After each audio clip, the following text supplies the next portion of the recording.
예배하는 2018년도 이제 3주, 오늘까지 3주 남은 거죠. 3주의 시간밖에 남지 않았습니다. 이 시간들의 소중함을 저희들이 더 많이 느낄 수 있고 또 아실 수 있으면 좋을 것 같습니다.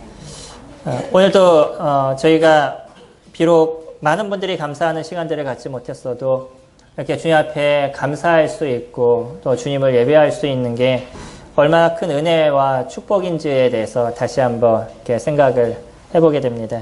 저희가 오늘 같이 살펴볼 것이 요한계시록 4장하고 5장이에요.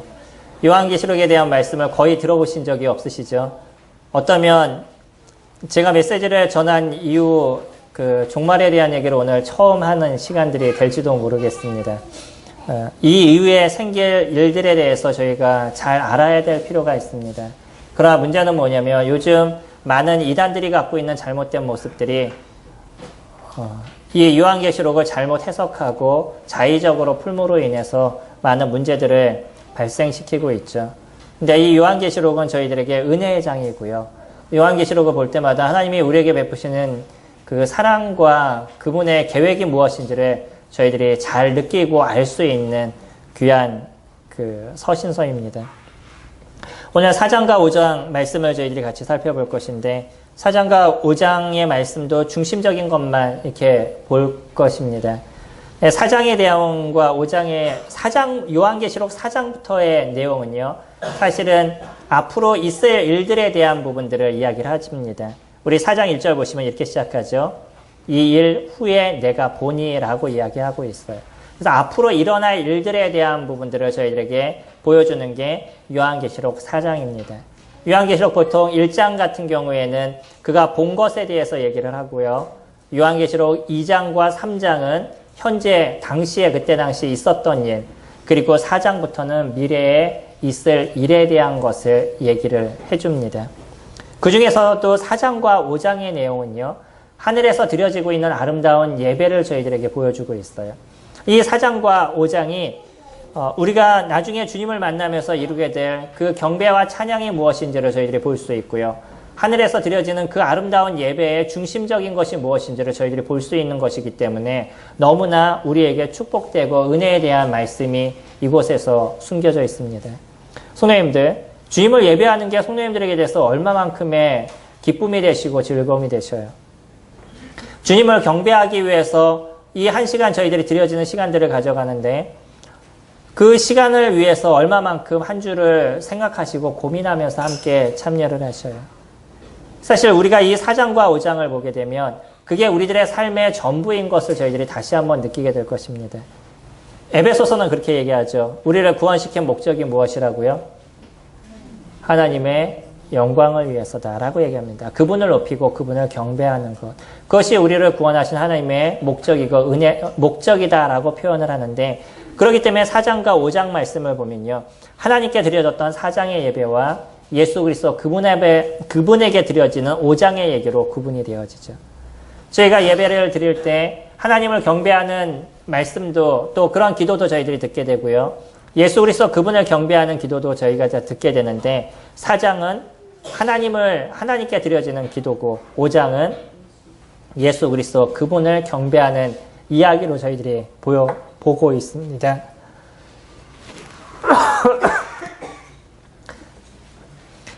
죄송합니다. 제가 어제 조금 무리를 해서 그런지 목 상태가 많이 안 좋네요. 저희가 너무 길기 때문에 또 오늘 말씀을 드려야 될 게 상당히 길기 때문에 이 긴 이야기를 갖다가 줄여서 말씀을 드려야 돼서 오늘 그 중에서 4장 10절 말씀 같이 보시겠습니다.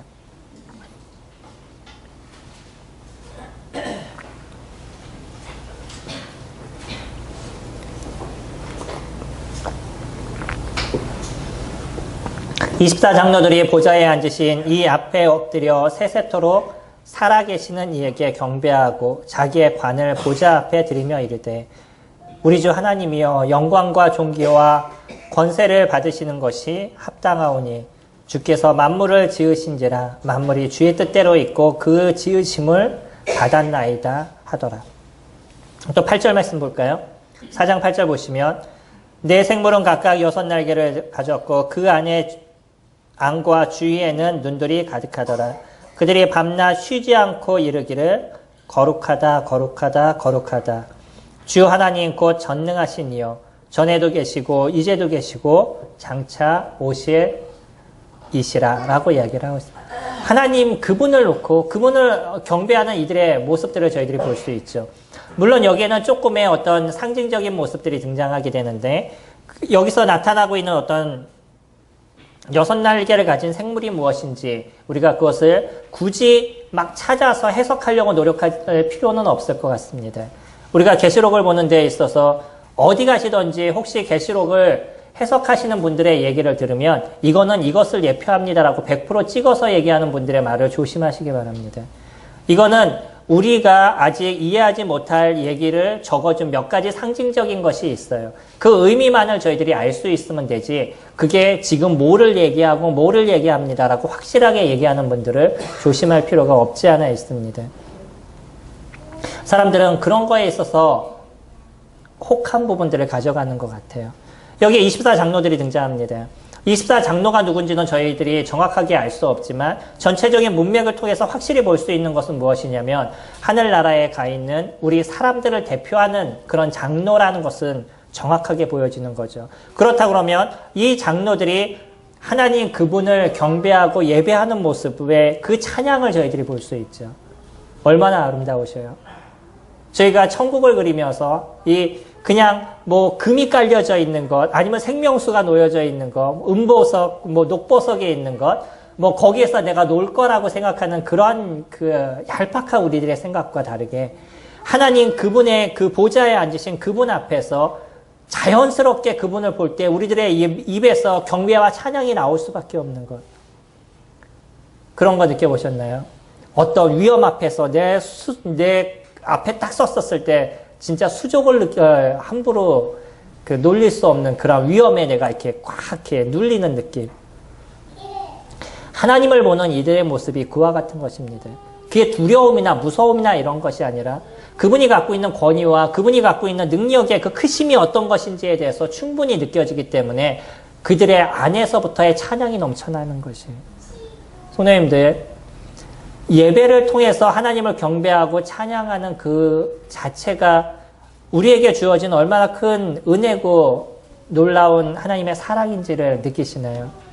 오늘 이 자리에 이렇게 참석해서 주님을 경배하는 이게 나를 구원하신 그리스도의 은혜 속에 나에게 주어진 얼마나 놀라운 특권을 내가 행하고 있는 건지에 대해서 느끼시나요? 그것을 느끼셔야 됩니다. 이것이 예배에 놀라우신 거지. 아무나 하나님 앞에 서서 그 하나님을 경배하고 찬양할 수 있는 것이 아니라는 거예요.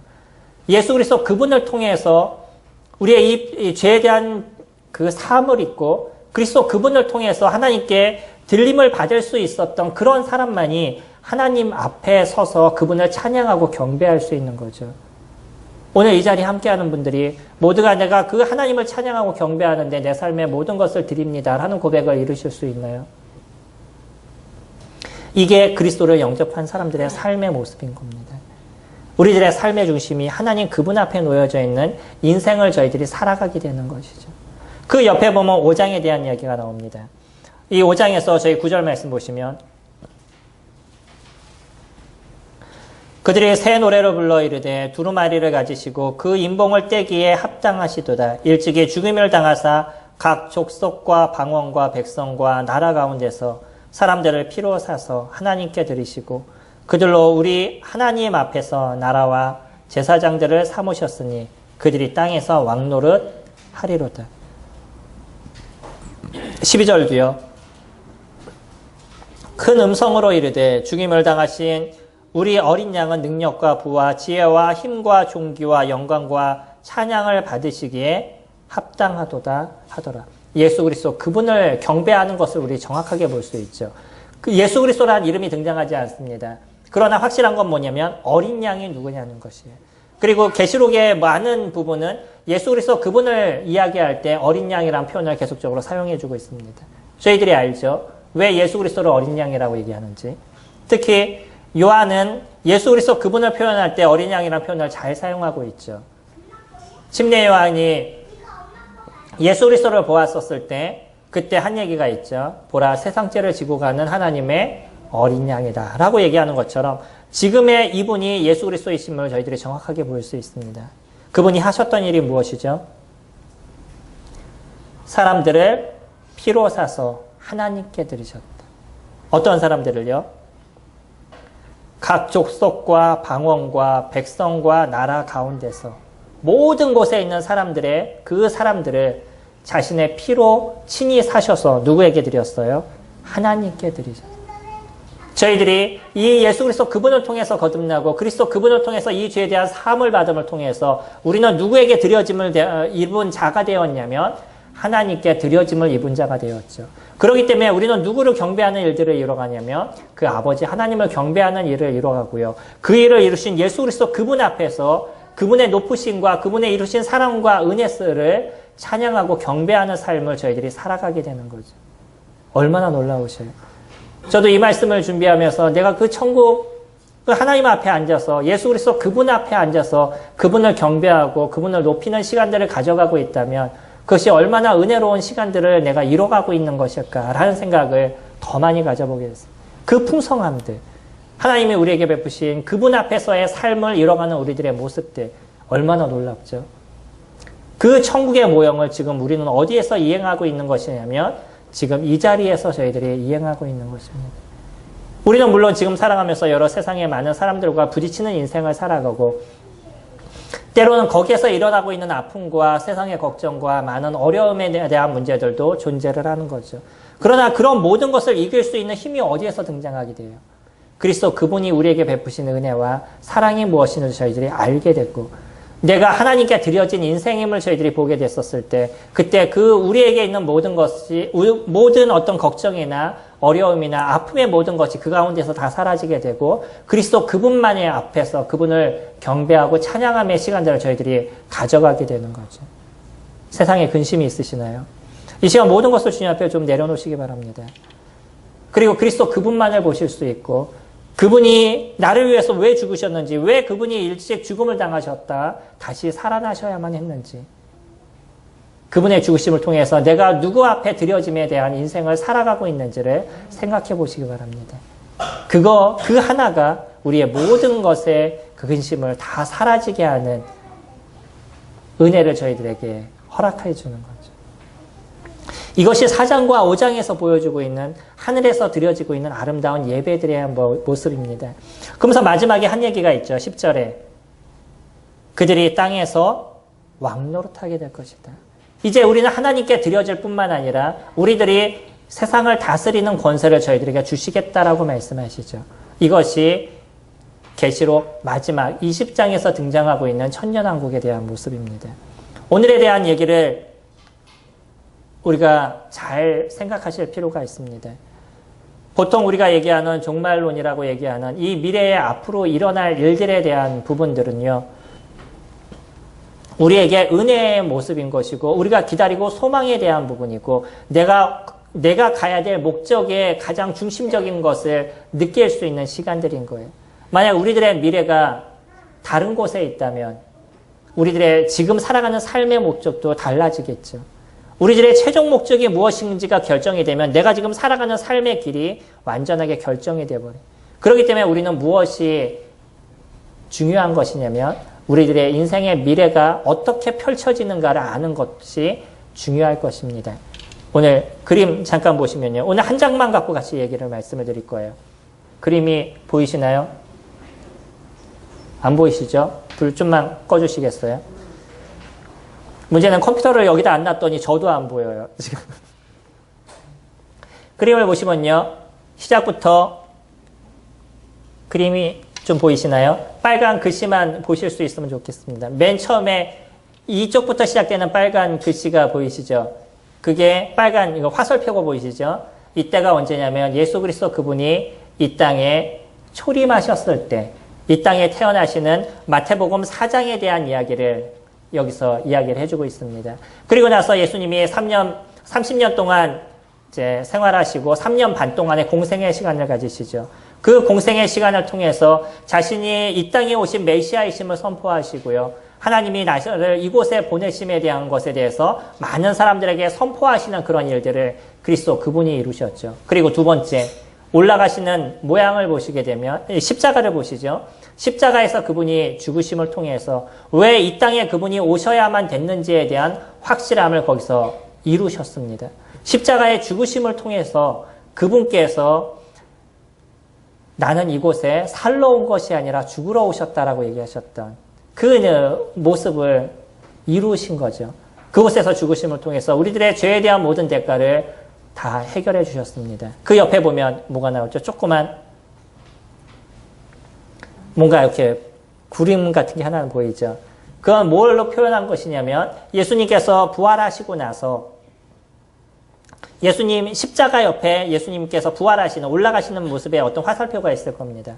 그 옆에 보면은 조그만 뭐 구름 모양 같은 것이 보이는데 성령님께서 이 땅에 내려오시는 사도행전 2장에서 얘기하고 있는 성령 강림에 대한 것을 그려주고 있는 거죠.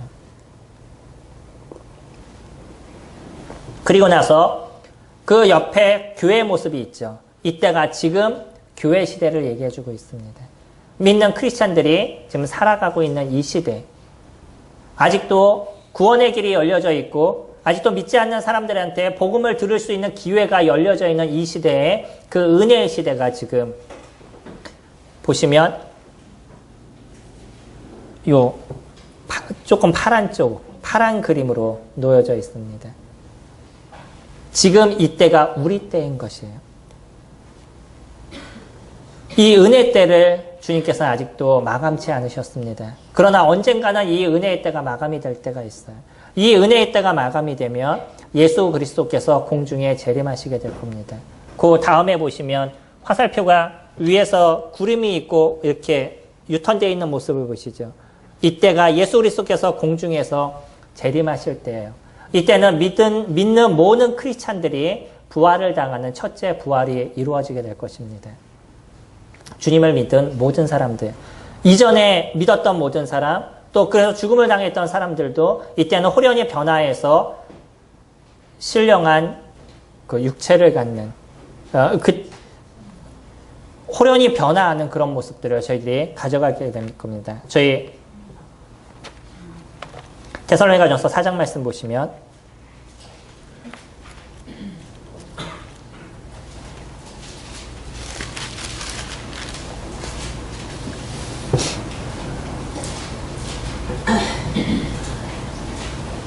(4장 13절입니다) 형제들아 자는 자들에 관하여는 너희가 알지 못함을 우리가 원하지 않으니 이는 소망 없는 다른 이와 같이 슬퍼하지 않게 하려 함이라. 우리가 예수께서 죽으셨다가 다시 살아나심을 믿을진데 이와 같이 예수 안에서 자는 자들도 하나님이 그와 함께 데리고 오시리라. 죽었던 사람들도 이때 다시 부활하는 모습을 갖는 거죠. 우리가 주의 말씀으로 너희에게 이것을 말하노니 주께서 강림하실 때까지 우리 살아남아 있는 자도 자는 자보다 결코 앞서지 못하리라. 주께서 호령과 천사장의 소리와 하나님의 나팔 소리로 친히 하늘로부터 강림하시리니 그리스도 안에서 죽은 자들이 먼저 일어나고 그 후에 우리 살아남은 자들도 그들과 함께 구름 속으로 끌어올려 공중에서 주를 영접하게 하시리니 그리하여 우리가 항상 주와 함께 있으리라. 이때 우리가 보통 얘기하고 있는 휴거의 날이다라고 얘기합니다. 많은 사람들이 이런 휴거의 날을 나름대로 계산해서 언제 예수님이 오신다라고 얘기했던 사람들이 종종 있었었죠. 그래서 흰 옷을 입고 기다리고 막 예수님이 오실 것에 대해서 막 찬양하고 기다렸지만 오지 않으셨습니다. 주님께서 휴거의 날짜를 저희들에게 정해주신 적이 없어요.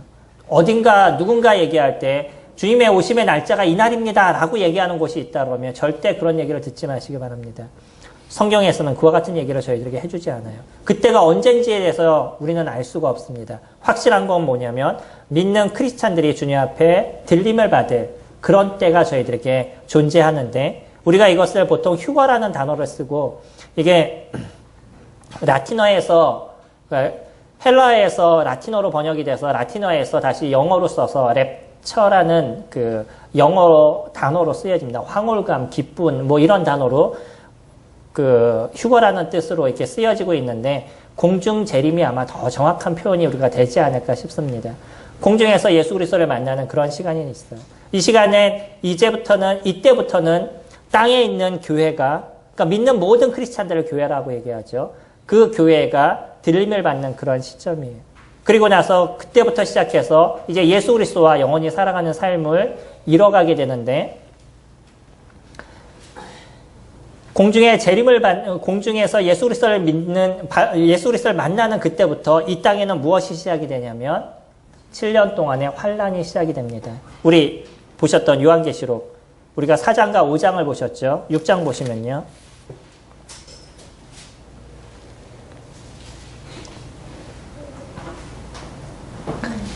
내가 보매 어린 양이 7인 중에 하나를 떼시는데 그때 내가 들으니 네 생물 중에 하나가 우레소리같이 말하여 오라 하기로. 이때부터 인을 하나씩 떼면서 이 땅 가운데 무엇이 시작이 되냐면 환란이 시작이 됩니다.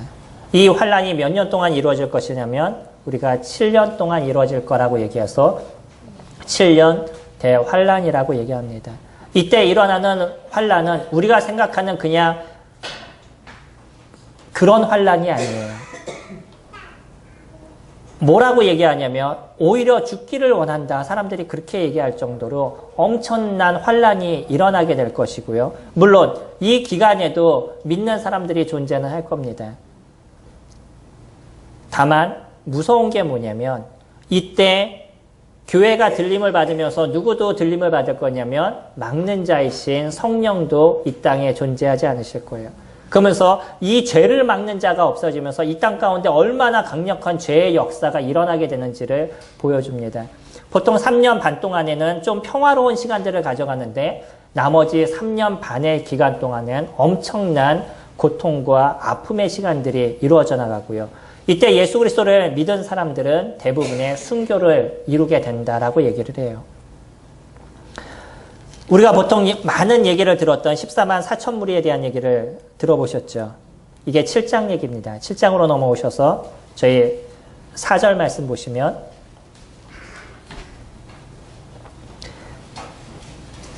내가 인침을 받은 자의 수를 들으니 이스라엘 자손의 각 지파 중에서 인침을 받은 자들이 14만 4천이니 각 지파마다 12씩 해서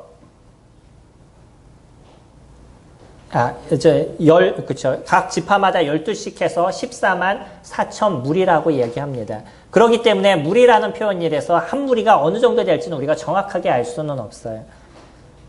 다만 이스라엘 사람들 중에 구원받는 사람들의 그 숫자를 여기서 정해주고 있습니다. 이방인 중에서도 물론 믿는 사람들이 있을 거예요. 그러나 이스라엘이 구원받는 그 기회를 주는 것이 7년 대환란이에요. 이스라엘 사람들은 지금까지 예수 그리스도를 인정하지 않습니다. 그분이 메시아이심을 그들이 받아들이지 않아요. 그러나 하나님께서 이스라엘 백성들을 선택하셨고 이스라엘 백성들을 축복하시겠다고 얘기하셨던 창세기 12장 아브라함을 부르실 때 그 약속은 아직까지도 유효해서 지금 이스라엘 백성들이 예수 그리스도를 배척하고 있지만 이 7년 대환란을 통해서 이 땅 가운데 오신 예수 그리스도 그분이 진정한 메시아였다는 것을 그들이 아는 시간들을 가져가게 될 거예요. 그동안에 예수 그리스도를 배척한 것으로 해서 이들은 당시 예수 그리스도를 영접하는 그 자체가 고통과 어려움의 시간들을 되어져 갈 것이고요. 그 14만 4천 무리가 주님 앞에 돌아오는 그런 역사가 이 7년 대환란 기간 동안에 있을 것입니다. 너무나 감사가 되는 것은 교회는 그때 어디에 있다고요? 하늘에서 예수 그리스도와 함께 있다라고 얘기를 합니다. 고린도전서 3장 말씀 볼게요.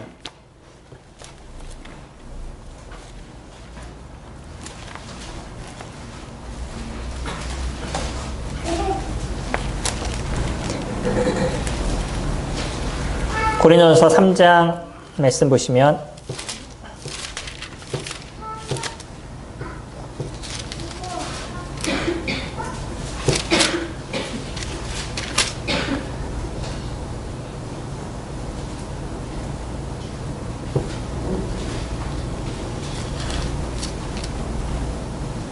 (3장 10절입니다) 내게 주신 하나님의 은혜를 따라 내가 지혜로운 건축자와 같이 터를 닦아두매 다른 이가 그 위에 세우나 그러나 각각 어떻게 그 위에 세울까를 조심할지니 이 닦아둔 것 외에 능히 다른 터를 닦아둘 자가 없으니 이 터는 곧 예수 그리스도라. 만일 누구든지 금이나 은이나 보석이나 나무나 돌이나 집으로 이 터 위에 세우면 각 사람의 공적이 나타날 터인데 그 날에 공적을 밝히리니 이는 불로 나타나고 그 불이 각 사람의 공적이 어떠한 것을 시험할 것임이라. 만일 누구든지 이 위에 세운 공적이 그대로 있으면 상을 받고 누구든지 그 공적이 불타면 해를 받으리니 그러나 자신은 구원을 받되 불 가운데서 받은 것 같으니라. 이때 우리가 교회가 들림을 받아서 교회가 그곳에서 하는 일이 무엇이냐면 그리스도인의 심판을 받는 그런 시간, 우리가 보통 얘기하는 그리스도의 심판대가 이곳에 있을 겁니다. 이거 들림받아서의 얼마 안 되는 시간 속에서 이루어지는, 초창기에 이루어지는 그런 시간이라고 생각이 됩니다. 이때 당시에 이 땅에서 예수 그리스도를 영접하고 그리스도 안에서 살아가는 삶에서 어떻게 살아갔느냐에 따라서 주님께서 그것을 판단하시는 그런 시간들이 될 것이에요. 주님을 위해서 열심히 사는 사람들에게 주님께서 더 많은 상금을 더해 주실 것이고요. 그러나 구원을 받았지만 그것으로 그냥 자신만의 인생을 살아가는 사람이 있었다 그러면 그런 사람들을 뭐라고 얘기하냐면 15절 누구든지 그 공적이 불타면 해를 받으리니 그러나 자신은 구원을 받되 불 가운데서 받은 것 같다라고 이야기합니다. 저희 불이 나면 사람들이 뛰어나오죠. 근데 그 사람은 그 불에서부터 건짐을 받았어요. 죽지는 않았습니다. 그런데 무슨 문제가 발생했냐면 자기 집에 모든 것을 다 놓고 나와야 되는 거예요. 남은 것이 하나도 없는 거죠. 그와 같은 것을 지금 이야기하고 있습니다. 하나님 나라에는 올라갔지만 그에게 남아있는 것이 아무것도 없는 거죠. 해를 받는다는 표현이 그러기 때문에 그 사람이 다시 버림을 당하는 삶이 되느냐 그게 아니고요. 그가 받아야 될 더 많은 것들, 하나님께서 채워주실 더 많은 것들을 받지 못하는 것을 해를 받았다라는 표현으로 이야기를 합니다. 이게 하늘나라에서 이루어지고 있는 우리들의 모습인 거예요. 또 요한계시록 19장으로 저희 넘어가 볼까요?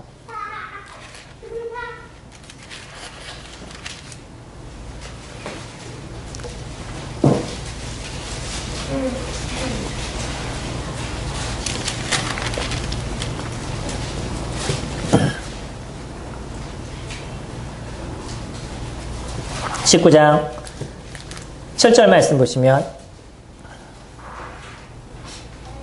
우리가 즐거워하고 크게 기뻐하며 그에게 영광을 돌리세 어린 양의 혼인 기약이 이르렀고 그의 아내가 자신을 준비하였으므로 그에게 빛나고 거룩한 세마포 옷을 입도록 허락하셨으니 이 세마포 옷은 성도들의 옳은 행실이로다.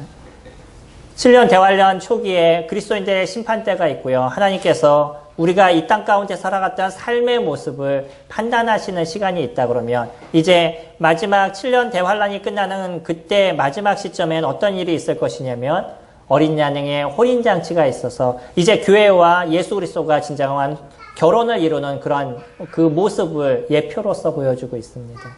그리고 우리에게 흰옷을 입혀주는데 이 흰옷은 무엇이냐면 성도들의 옳은 행실이다라고 이야기를 하고 있어요.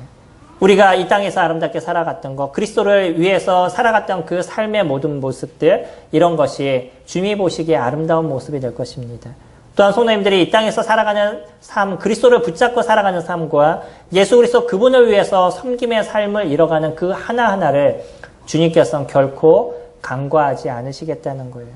주님을 위해서 여러분들의 삶을 드리시기 바랍니다. 그것이 결코 우리들의 인생에 있어서 소홀한 삶이 되지 않을 것이고요. 결코 부족한 모습들이 되지 않을 것이에요. 주님께서 더 많은 것으로 영원하게 우리 가운데 채워주실 것이 이 7년 대환란 속에서 이루어질 그 심판대의 아름다움의 모습이신 것입니다. 어린 양의 혼인잔치를 통해서 우리는 그것에서 혼인을 한다면 보통 혼인하면 그 다음에 무엇을 하셔요? 신혼여행을 가시죠.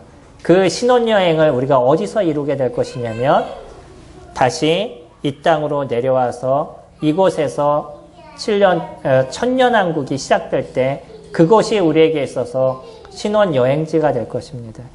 이스라엘의 혼인의 어떠한 예표를 우리에게 보여주고 있는 거예요. 이스라엘 사람들이 어떻게 혼인을 하는지. 20장으로 넘어가셔서 20장 1절 말씀 보시면 또 내가 보매 천사가 무저갱의 열쇠와 큰 쇠사슬을 그의 손에 가지고 하늘로부터 내려와서 용을 잡으니 곧 옛 뱀이요 마귀여 사탄이라 잡아서 1000년 동안 결박하여 무저갱에 던져 넣어 잠그고 그 위에 임봉하여 1000년이 차도록 다시는 만국을 미혹하지 못하게 하였는데 그 후에는 반드시 잠깐 놓이리라. 이때 1000년의 시간을 저희들에게 허락해 줍니다. 이 1000년의 시간은 이곳에서 있는 사람들을 우리가 이 땅에 내려오면서 그 다음에 보면 그 보좌 옆에 내려옴의 모습이 있죠. 이때 예수 그리스도와 함께 저희가 이곳에 지상 재림하는, 실질적으로 지상으로 예수 그리스도가 재림하는 그때가 될 것이에요. 7년이 다 끝났었을 때. 그러면 이 땅에는 무슨 일이 있을 것이냐면 아까 말씀드린 대로 7년 동안 환란이 있을 것이죠. 그 환란의 마지막이 됐었을 때, 끝이 됐었을 땐 진정한 전쟁과 싸움의 모습이 이 땅에서 이루어질 것입니다. 예루살렘을 중심으로 해서 어떤 쟁탈전이 많이 이루어지게 될 거예요. 그리고 나면 그 시점에 예수 그리스도 그분께서 이 땅에 내려오셔서 모든 것을 평정해 나가실 거예요. 그리고 마태복음 25장에서 얘기하는 그런 말씀 많이 들어오셨죠. 두 사람이 함께 밭을 갈다가 한 사람은 데려감을 당하고 한 사람은 놓여줌을 당할 것이다. 우리는 보통 데려감을 당하는 걸 우리라고 생각했죠. 잘 생각해 보시면요. 그때의 모습은 어떤 모습이 될 것이냐면 이제 이 땅 가운데서 마지막까지 예수 그리스도를 믿고 죽음을 당하지 않는 사람들이 그 육체를 갖고 살아갈 사람들이 존재하게 될 거예요. 그래서 많은 사람들이 존재하지만 그 속에서 예수 그리스도를 믿지 않는 사람들은 데려감을 당할 것입니다. 그들은 영원한 불못으로 집어넣을 것이에요. 그러나 이 땅 가운데 남아진 사람들은 예수 그리스도를 그 고통과 아픔의 모습 속에서 그분을 영접한 사람들의 모습입니다. 저희 마태복음 볼까요?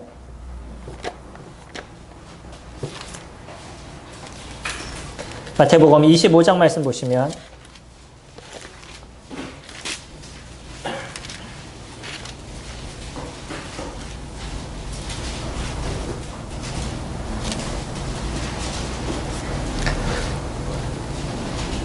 (25장 31절에)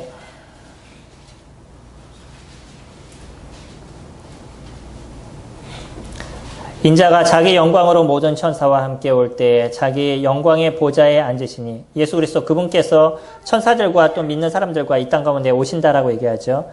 양은 그 오른편에 염소는 왼편에 두리라.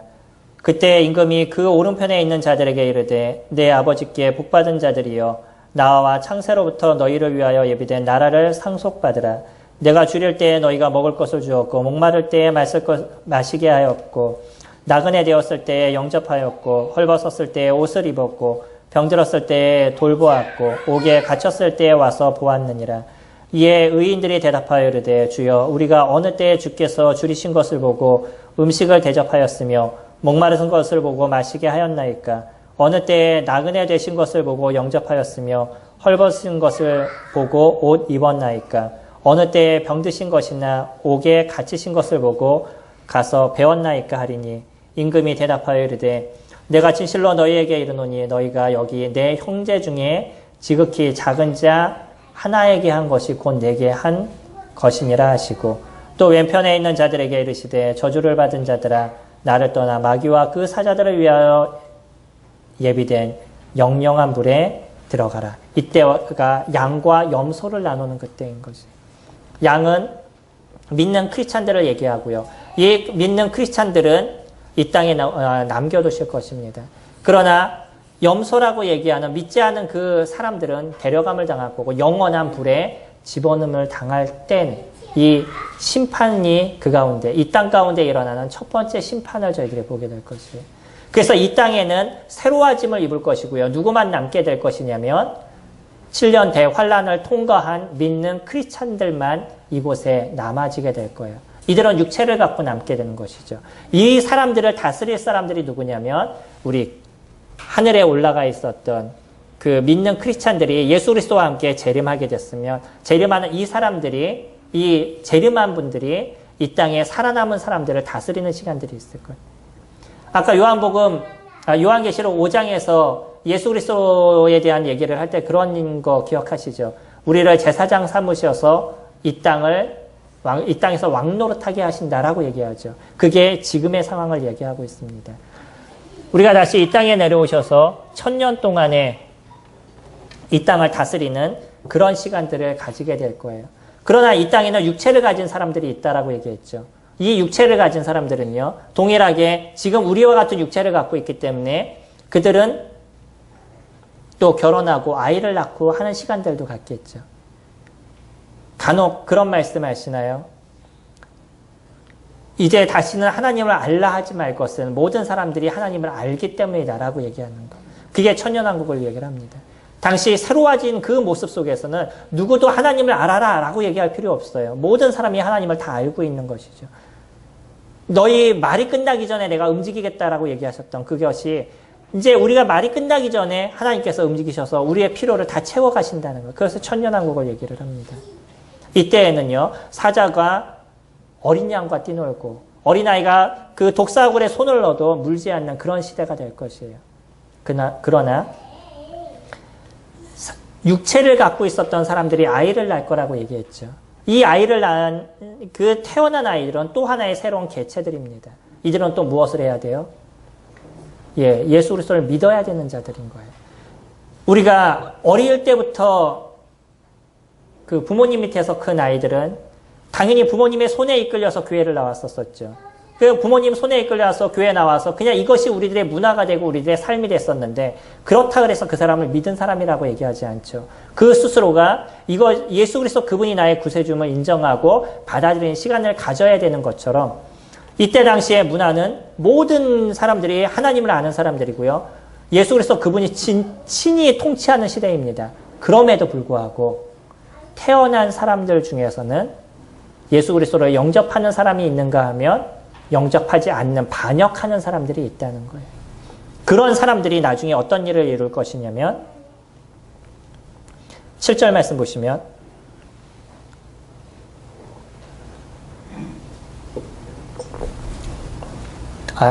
요한계시록 20장 7절 말씀 보시면요.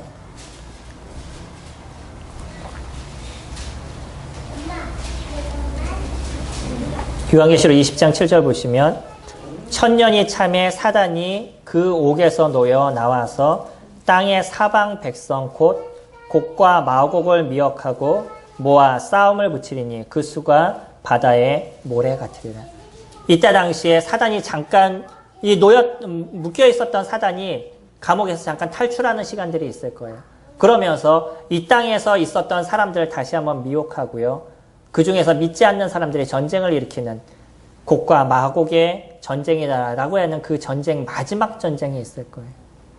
이 전쟁을 끝으로 9절에 그들이 지면에 널리 퍼져 성도들의 진과 사랑하시는 성을 두르매 하늘에서 불이 내려와 그들을 태워버리고 또 그들을 미혹하는 마귀가 불과 유황 못에 던져지리니 거기는 그 짐승과 거짓 선지자도 있어 세세토록 밤낮 괴로움을 받으리라. 이게 마지막이 되는 거죠. 하늘에서 불이 내려와서 그 예수 그리스도를 주로 영접하지 않는 모든 사람들을 전멸시킬 것이고요. 참된 믿는 자들만이 남는 시간이 될 거예요. 그리고 거기에는 진정한 이 사단이 지옥으로, 완전한 지옥으로, 무정행으로 들어가 버리는 그러한 때가 될 것이고요. 완전한 평화가 이루어지며 그 마지막에 보시는 우리가 알고 있는 영원한 세계로 들어가는 시점이 될 겁니다. 이때 백보자의 심판이 있을 것이고요. 이 당시 저희 11절입니다. 11절 보시면 또 내가 크고 흰 보좌와 그 위에 앉으신 이를 보니 땅과 하늘이 그 앞에서 피하여 간데 없더라. 또 내가 보니 죽은 자들이 큰 자나 작은 자나 그 보좌 앞에 서 있는데 책들이 펴 있고 또 다른 책이 펴졌으니 곧 생명책이라. 죽은 자들이 자기 행위를 따라 책들에 기록된 대로 심판을 받으니 바다가 그 가운데서 죽은 자들을 내주고 또 사망과 음부도 그 가운데서 죽은 자들을 내주매 각 사람이 자기의 행위대로 심판을 받고 사망과 음부도 불못에 던져지니 이것이 둘째 사망 곧 불못이다. 이제 완전한 백보자 심판을 통해서 마지막 부활이 이루어지게 되는데 이 부활은 믿지 않는 사람들의 부활인 거죠. 이 믿지 않는 사람들의 부활에서 육체적인 모양을 갖고 어디를 들어가게 되냐면 지옥으로 들어가게 되는 거예요. 이전에 지옥에 들어간 사람들은 영의 모습을 통해서 육체와 받는 고통을 영으로서 받는 시간들을 가졌다면 이때는 진정한 육과 영혼이 합쳐져서 다시 지옥으로 들어가는 완전한 지옥에 떨어지는 모습이 이때 이루어지게 되는 것이죠. 그리고 나서 우리가 보는 21장에 이제 새하늘과 새 땅, 진정한 영원한 나라가 시작이 되는 게 21장부터의 내용입니다. 어떠셔요? 제가 오늘 말씀을 조금 늦게 시작한 것도 있고요. 시간이 조금 지났음에도 불구하고 계속 말씀을 드리는 게 이게 우리에게 놓여져 있는 미래에 대한 모습입니다. 이게 우리에게 주시는 하나님의 은혜의 모습인 것이고 우리를 위해서 예비하신 이 영원한 시간들이 우리에게 남아져 있는 거예요. 무엇을 위해서 인생을 드리겠어요? 우리의 미래는 주님을 예비하는 자로서 주님께서 저희들을 부르셨고요. 예수 그리스도께서 우리를 구원하심이 하나님께 드려짐을 위해서 우리를 구원하셨습니다. 이게 우리들의 삶의 모습인 거예요. 당연히 우리가 주님을 예배하는 게 우리들의 인생의 가장 중심이 되는 모습이 되어지지 않겠어요. 우리의 미래가 예배를 위해서 우리를 예비하셨는데 당연히 지금의 삶에도 우리는 무엇을 위해서 살아가게 되겠어요? 예배를 위해서 살아가게 되시는 거죠. 이게 우리들의 삶입니다. 종말론이라고 얘기하는 얘기는 많은 잘못된 그릇된 사람들이 성경을 상징적으로 해석하고 자기 나름대로 해석해서 자의적으로 해석해서 이상한 것을 만들어놔서 오히려 지금은 우리에게 주어진 이 아름다움에 대해서 저희가 얘기하지 못하는 오히려 오늘도 제가 말씀을 드리면서도 마음에 조심하는 마음이 있는 이런 어려움을 우리에게 주고 있는데 사실은 이 계시록은요. 우리에게 은혜의 모습이고 우리에게 주는 주님의 축복이 무엇인지를 정확하게 보여주고 있는 거지. 거의 처음 들으신 분들도 계실 정도로 우리가 거의 자주 말씀을 드리고 자주 이야기해야 될 이 아름다움을 얘기하지 못한다는 아픔이 저희들에게 놓여 있습니다. 성도님들, 하나님은 우리를 그 하나님 앞에 자연스럽게 예배하는 자로 저희들을 세우셨어요. 그 영광과 권위와 그 위엄 앞에서 우리가 어찌 그분을 높이고 찬양하지 않을 수 있겠어요? 비록 이 자리도 우리 눈에 보이지 않는 그분의 모습이지만 당연히 우리의 그 마음에서 우러나는 주님에 대한 경외와 찬양과 우리를 구원하신 그리스도의 그 놀라움을 저희들이 경배하는 그런 시간들을 저희들이 가져야 되겠죠. 올 한 해 저희는 예배라는 중심을 갖고 같이 이야기를 나눴습니다. 앞으로 남은 2주의 시간 저희가 조금 더 고민함을 통해서 이 예배가 우리에게 있어서 얼마나 소중하고 또 우리 이 예배자로서 살아가는 것이 얼마나 놀라운 우리들의 특권이고 은혜인지를 더 많이 느끼시고 또 주님을 경배하는 그런 저와 성도님들이 되기를 소망합니다. 기도하겠습니다.